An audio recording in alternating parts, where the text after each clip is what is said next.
सुप्रभात बच्चों, इस विद्या में आपका स्वागत है। हम विकारी पद जो जिनमें संज्ञा पद के बारे में हम लोग पढ़ रहे हैं। तो हम जानते हैं संज्ञा पद बदलता है, कैसे इसका रूप परिवर्तन होता है, लिंग के आधार पर होता है, वचन के आधार पर होता है, और जो तीसरा था हमारा कारक के आधार पर भी हमारे संज्ञा पद में परिवर्तन होते हैं। तो आइए बच्चों, हम लोग आज पढ़ते हैं ये कारक क्या है। वाक्यों में जो पद होते हैं उनका हर एक के साथ एक संबंध होता है। तो एक पद का दूसरे पद के साथ जो संबंध होता है, तो हम कह सकते हैं वाक्यों में जो आए पद के साथ अन्य पद का जो संबंध होता है, अर्थात जो पद होते हैं उनके बीच में जो आपसी संबंध होता है, उस संबंध को हम क्या कहते हैं? कारक कहते हैं। कारक को पहचानने के लिए जो शब्दांश या फिर जो चिन्ह का प्रयोग हम किया जाता है उसे कारक चिन्ह या परसर्ग कहते हैं। तो बच्चों, आपको समझ में आ गया होगा कारक क्या है। कारक कुछ नहीं है बच्चों, जो वाक्यों में हम एक से अधिक पद इस्तेमाल करते हैं। पद 5 प्रकार के होते हैं। ये जो पद रह गए आपस में उनका जो संबंध होता है उसे कारक कहा जाता है। इस संबंध को, कारक को दिखाने के लिए हम जो चिन्ह या फिर शब्दांश का प्रयोग करते हैं उसे हम लोग परसर्ग कहते हैं। इस हिसाब से हिंदी में कारक 8 प्रकार के होते हैं और प्रत्येक कारक के अलग अलग चिन्ह होते हैं। कितने कारक हो गए हिंदी में हमारे? 8 हो गए। तो कारक के नाम बच्चों क्या है? कर्ता कारक, कर्म कारक, करण कारक, संप्रदान कारक, फिर आपका हो गया उपादान कारक, फिर आपका हो गया संबंध कारक, फिर आपका अधिकरण और आपका संबोधन। ये आपका बच्चों संबंध, ये संबोधन कारक। तो कर्ता, आइए पहले हम लोग कर्ता कारक पढ़ते हैं। बच्चों, कर्ता किसे कहते हैं? वाक्यों में जिस पद के द्वारा क्रिया संपादन होता है। आप जानते हैं क्रिया क्या होता है? एक कार्य होता है। तो वाक्यों में जो क्रिया को संपादन करता है, अर्थात जो कार्य को जो करता है वह आपका कर्ता है। तो कर्ता के पास जो कारक लगता है, कर्ता को पहचानने के लिए, कर्ता को दूसरे पद के साथ संपर्क जोड़ने के लिए, संबंध जोड़ने के लिए जो परसर्ग हम लोग इस्तेमाल करेंगे उसे हम कहेंगे कर्ता कारक के परसर्ग। आसानी से आप कैसे पहचानेंगे कर्ता कौन है? आप क्रिया से कौन पूछिए, जो उत्तर देगा जो पद वही आपका कर्ता है। जैसे एक मैं ले रही हूं, लीला पढ़ती है, तो आप यहाँ पर आप देखिए क्रिया कौन है? पढ़ती है। कौन पढ़ती है? किसने उत्तर दिया? लीला ने उत्तर दिया। तो आपका कर्ता कौन हो गई? लीला हो गई। तो कर्ता कारक के चिन्ह कौन कौन से हैं? ने, से, को और के। आप याद रखिए।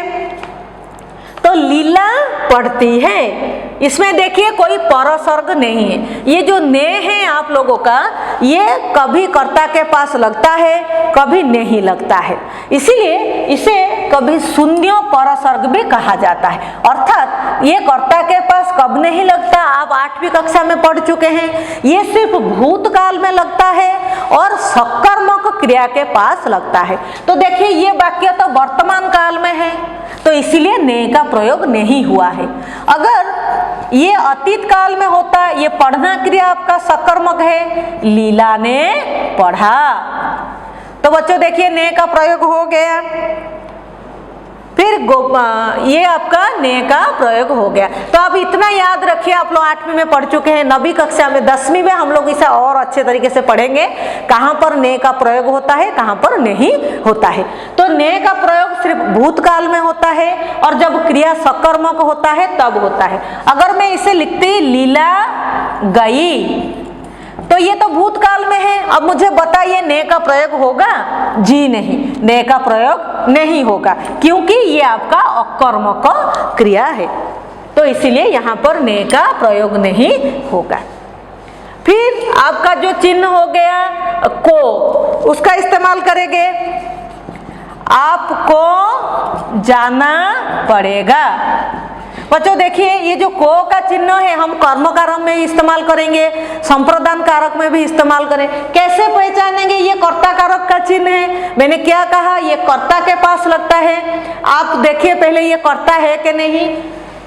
कौन जाएगा, जाना पड़ेगा, किसको जाना पड़ेगा? कौन जाएगा? आप जाएंगे। तो आप यहाँ पर क्या है, कर्ता है, इसलिए आपको जाना पड़ेगा। तो ये किसका चिन्ह है? कर्ता कारक का चिन्ह है। वैसे ही हमने जो लिखा था कि सुधा के एक बेटा है। किसका बेटा है? कौन यहाँ पर कर्ता है? सुधा। तो सुधा के एक बेटा है। तो इसी तरह हम लोग ने, से, को और के का प्रयोग कर्ता कारक में करेंगे। अभी आइए बच्चों हम कर्म कारक में पढ़ते हैं। तो कर्म कारक का चिन्ह क्या होता, कर्म किसे कहते हैं हम लोग?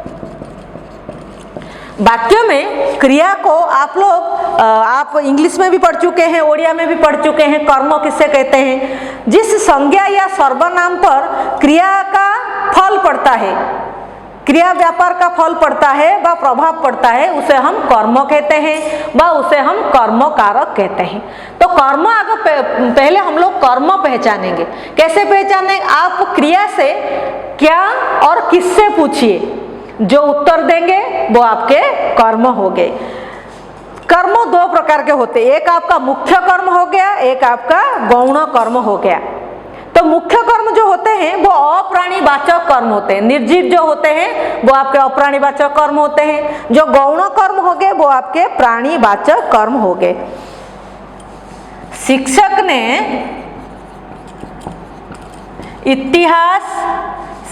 ने छात्र को इतिहास पढ़ाया। बच्चों देखिए यहाँ पर पहले आप लोग पहचानिए कर्म कौन सा है। हम क्या पूछेंगे? ये हो गया आपका क्रिया हो गया, उसे पूछेंगे क्या पूछेंगे? क्या पूछेंगे? क्या पढ़ाया? इतिहास पढ़ाया। तो ये आपका एक कर्म हो गया। किसको पढ़ाया?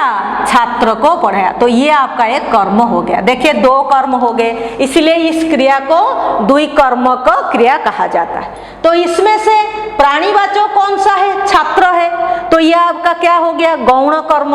ये इतिहास आपका अप्राणीवाचक कर्म है, इसलिए ये आपका मुख्य कर्म हो गया। तो देखिए बच्चों, शिक्षक ने छात्र को इतिहास पढ़ाया। तो यहाँ पर बच्चों देखिए छात्र के पास को का प्रयोग हुआ है। इतिहास कर्म आपका परसर्ग रहित, ये आपका परसर्ग सहित।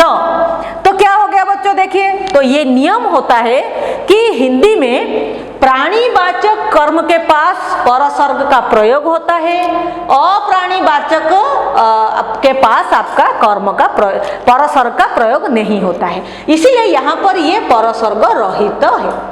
तो शिक्षक ने छात्र को इतिहास पढ़ाया। तो बच्चों देखिए से का प्रयोग कहाँ होता है? शिक्षक ने छात्र से पूछा। किससे पूछा? छात्र से। कर्म कौन है? छात्र है, तो उसके पास से का प्रयोग हुआ है। अब पूछोगे बच्चों कि शिक्षक ने छात्र को क्यों नहीं पूछा?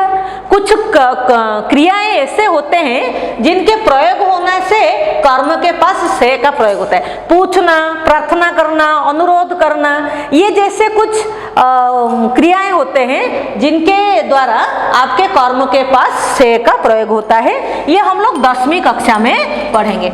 अभी आइए करण कारक का चिन्ह पढ़ते हैं। करण कारक का चिन्ह क्या हो गया? आपका से। इस परसर्ग का नाम हो गया से।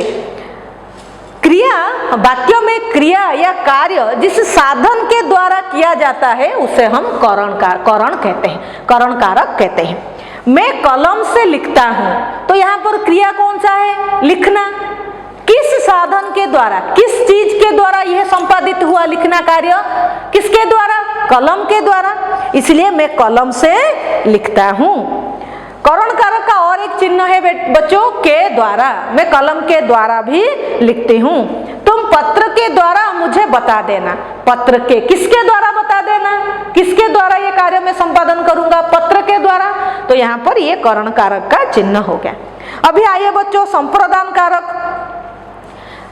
जिसे कुछ दिया जाता है या जिसके लिए कुछ किया जाता है उसे हम संप्रदान कारक कहते हैं। उसका चिन्ह हो गया को, के लिए, और बच्चों आपका हो गया के निमित्त। आपने ओडिया में पढ़ा होगा पाई, निमित्त, ऐसे आप लोगों ने पढ़ा होगा। वैसे ही हम लोग ज्यादातर को और के लिए का इस्तेमाल करते हैं। हमने क्या कहा, जिसके लिए कुछ किया जाता है उसे संप्रदान कारक कहा जाता है। भिखारी को भीख दो, पिताजी बेटी के लिए चश्मा लाए, लोग सुख शांति के निमित्त काम करते हैं। अभी आइए अपादान कारक का चिन्ह हो गया आपका से। जिस संज्ञा या सर्वनाम से क्रिया व्यापार को अलग होने का भाव होता है उसे अपादान कारक कहते हैं। अर्थात ये अलग होता है, तो अलग होने के भाव में क्या जाता है, हिमालय से गंगा निकली है, तो हिमालय से गंगा अलग हो चुकी है, तो ये अलग के अर्थ में समझाता है। हिमालय से गंगा निकली है। पेड़ से पत्ता गिरा, पेड़ से पत्ता अलग होकर नीचे गिर गया, तो यह संज्ञा से संज्ञा अलग होने का भाव दिखा रहा है। ये क्रियापद क्या कर रहा है, एक संज्ञा से संज्ञा को अलग कर रहा है। अभी आइए संबंध कारक का चिन्ह क्या हो गया आपका, का, के, की, फिर रा, रे, री, फिर आपका ना, ने, नी। तो बच्चों देखिए चिन्ह आपका हो गया का, के, की। इसका आपका चिन्ह हो गया का, इसके परिवर्तित रूप है की और के। की हम स्त्रीलिंग के लिए प्रयोग करते हैं, के हम बहुवचन के लिए प्रयोग करते हैं। जिस संज्ञा या सर्वनाम से उसका संबंध क्रिया से अलग होकर किसी और एक संज्ञा शब्द के साथ सूचित करता है उसे संबंध कारक है। गोपाल का भाई जा रहा है, गोपाल और भाई ये दोनों शब्दों के बीच में कौन आपका संबंध जोड़ रहा है, का। किसका भाई, गोपाल का भाई। रीना की बहन, मकान के कमरे खुले हैं। देखिए बच्चों ये रा, रे, री किसके साथ लगता है, सर्वनाम के साथ लगता है। मेरा भाई, मेरी बहन, मेरे दोस्त, तो रूप हो गया आपका रा। हमारे सर्वनाम के साथ रा का प्रयोग होता है, बहुवचन में रे बनेगा, स्त्रीलिंग में री बनेगा। जैसे मेरा, मेरी, मेरे, हमारा, हमारा विद्यालय, हमारी सहेलियां, हमारे मित्र। तो बच्चों ये आपका हो गया। फिर ना किसके साथ लगता है, हम जब सर्वनाम पढ़ेंगे तब पढ़ेंगे आप निजवाचक सर्वनाम है, उसके पास ही अपना, बहुवचन में अपने, स्त्रीलिंग में अपनी लगते हैं। जैसे अपना काम, अपनी किताब, अपने अपने काम निपटाइए। अभी आइए बच्चों अधिकरण कारक। अधिकरण कारक का चिन्ह क्या हो गया, में और पर। जिस संज्ञा या सर्वनाम से क्रिया व्यापार के आधार का बोध होता है, अर्थात स्थान का बोध होता है, उसे हम अधिकरण कारक कहते हैं।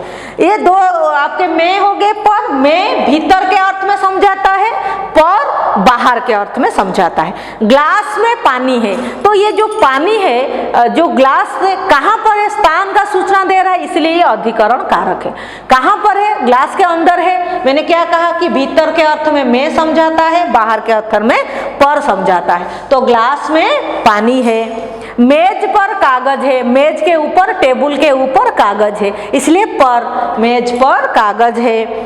फिर तुम शाम को आओ, तो और एक चिन्ह क्या हो गया बच्चों, को। तो ये समय का, स्थान या समय, ये दोनों का सूचना जो देता है उसे अधिकरण कारक कहा जाता है। कब आना है तुम्हें, समय कौन सा समय है, शाम को। इसके बारे में हम लोग विस्तार में पढ़ेंगे 10वीं कक्षा में।